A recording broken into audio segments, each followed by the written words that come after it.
আসসালামু আলাইকুম, কেমন আছেন সবাই? রোকসানা ড্রিম কুকবুকে সবাইকে স্বাগতম জানাচ্ছি আরও একটি নতুন ভিডিওতে। সেটা হচ্ছে কলার বড়া বা কলার পিঠা।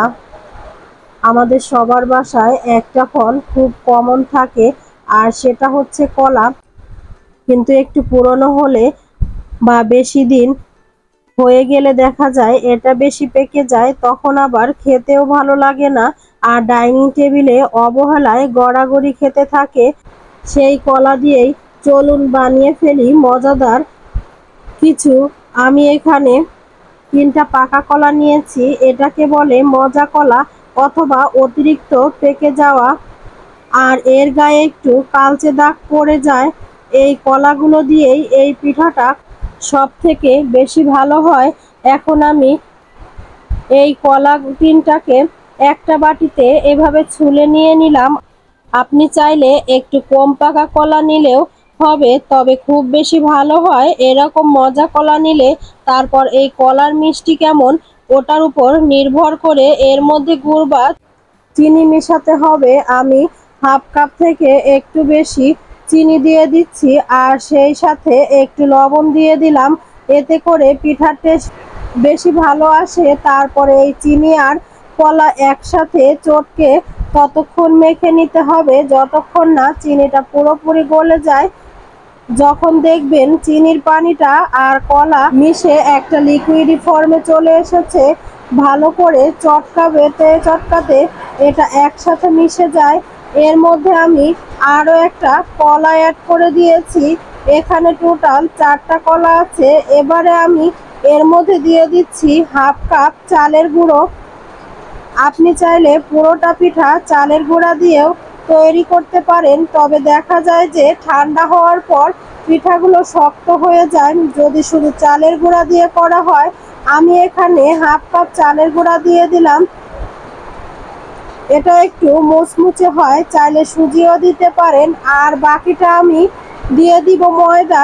যতটুকু লাগে একটা ঘন ব্যাটার তৈরি করতে একটু একটু করে ময়দা দিব, আর এটাকে মিশিয়ে নিব।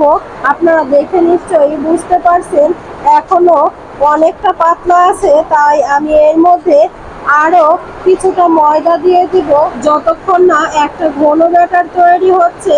সাধারণত আমরা যেমন তাল পিঠা বানাই সেইটার যে ব্যাটারের যেমন ঘনত্ব থাকে এটাও ঠিক তাই। ময়দাটা দিয়ে আমি আবারও এটাকে মেশাতে থাকবো এবং খুব ভালো করে ফেটে নিব, কারণ এটাকে যত ভালো করে ফেটা হবে এটা তত ফুলবে এবং নরম হবে। আপনারা তো সবাই জানেন কলা অনেকটা বেকিং পাউডারের কাজ করে, তাই এর মধ্যে কোনো বেকিং পাউডার দেওয়ার দরকার নেই।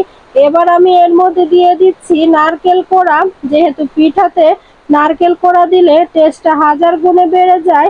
তবে যদি আপনার কাছে না থাকে তাহলে বাদ দিতে পারেন।